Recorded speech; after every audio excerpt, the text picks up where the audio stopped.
Para nga sa mga hindi nakakaalam, meron para naman nga pong qualifying offer ang Golden State para kay Jonathan Kuminga, $7.9 million contract. So technically, isa pa rin siyang restricted free agent. Ngunit kung sakali mang hindi niya ito kunin, siguradong magiging isa na siyang ganap na unrestricted kung saan pwede talaga siyang lumipat at pumirma ng bagong kontrata sa ibang koponan. Base sa balita, hindi na rin naman naging maganda ang relasyon ng kampo ni Kuminga at ng Golden State. Hindi rin naman sila nagkakasundo patungkol sa bagong extension dahil ayaw ibigay ni Mike Dunleavy ang hinihingi nitong sweldo na $30 million.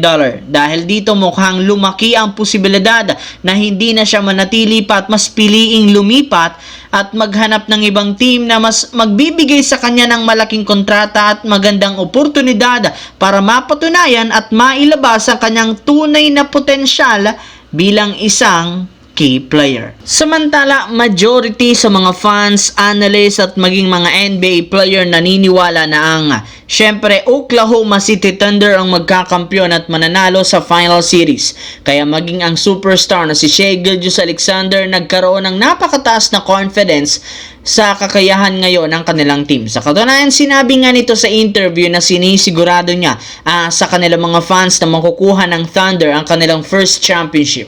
Marami na rin naman silang mga legit na contender na tinalo sa playoffs kaya hindi malabo na matalo rin nila ang Indiana Pacers sa 7-game series. Sa madaling salita, literal minamaliit ngayon ng OKC Thunder ang Indiana lalo pat napakalayo rin naman ng agwat at lakas ng mga team sa West kumpara sa East.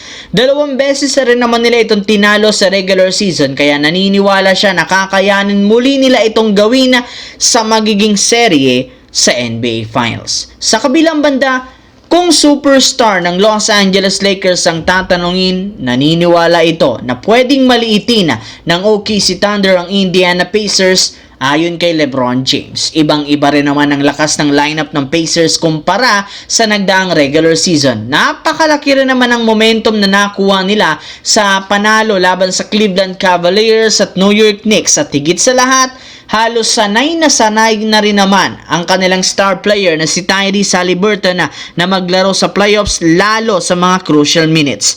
Hindi nga ito takot na gumawa ng big plays na siyang dapat katakutan ng OKC Thunder. Pero inamin nga ni LeBron na in terms of dominance, mas impressive gumalaw ang OKC Thunder kumpara sa Indiana na majority sa kanilang mga panalo galing sa comeback. Kaya gugustuhin nga talaga ng Indiana Pacers na masabayan ang pace ng OKC at ma-outplayed ito sa laban ay kakailanganin ditong ni Pascal Siakam na mag-step up at ilabas ang championship pedigree nito. Ito lang naman ang nag-iisang susi para sa Indiana Pacers para matapatan nila at makakuha sila ng 4 na panalo at masungkit ang kampeonato.